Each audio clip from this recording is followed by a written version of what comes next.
নমস্কার বন্ধুরা, আজকে আমি দেখাবো আপনাদেরকে চিংড়ি মাছের রাঁধুনি ফোড়ন দিয়ে রেসিপি। এটা খুব হালকা রান্না হয়, খেতেও খুব টেস্টি হয়। তো এখানে আমি দিয়ে দিচ্ছি নুন পরিমাণ মতো, আর দিয়ে দিচ্ছি এখানটায় হলুদ গুঁড়ো। এটাকে খুব ভালো করে মাখিয়ে নেব।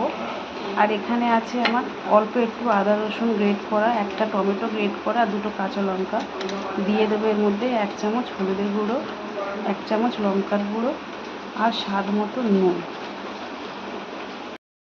আমি কড়াতে পরিমাণ মতন তেল দিয়ে দিয়েছি। এবারে দিয়ে দেবো এর মধ্যে চিংড়ি মাছটা। চিংড়ি মাছটা ভাজা হয়ে গেলে তুলে নেব।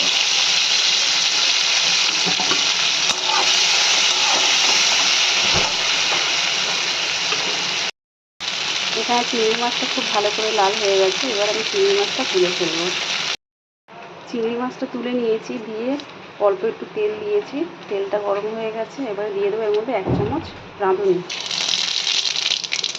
রাঁধুনিটা খুব ভালো করে নাড়াচাড়া করে নিয়ে আমি দিয়ে দেবো এখানে যেই মশলাগুলো রেডি রেখেছিলাম সেই মশলাগুলো খুব ভালো করে কষাতে হবে।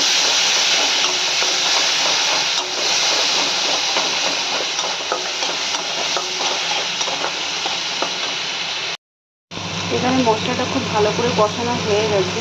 এবার আমি দিয়ে দেবো এর মধ্যে ছোটো বাটির 1 বাটি জল। এটা খুব বেশি ঝোল হবে না, মাখা মাখা টাইপের হবে। খুবই হালকা রান্না, খেতেও খুব সুস্বাদু হয়।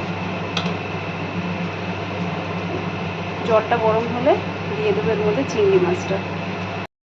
এখানে জলটা খুব ভালো করে ফুটে গেছে। এবার আমি দিয়ে দেবো চিংড়ি মাছটা।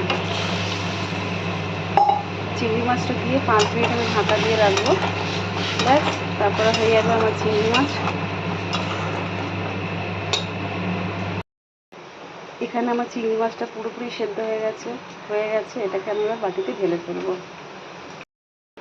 তো দেখতেই পাচ্ছেন বন্ধুরা, আজকে আমার চিংড়ি মাছের রাঁধুনি ফোড়নের রেসিপি পুরোপুরি রেডি। এটা খুব হালকা রান্না, খেতেও খুব সুস্বাদু হয়। আপনারা বাড়িতে এভাবে বানিয়ে খেয়ে দেখবেন, আশা করি খুব ভালো লাগবে। আর ভালো লাগলে লাইক করবেন, শেয়ার করবেন। আজকে আমি এখানেই শেষ করছি। ধন্যবাদ।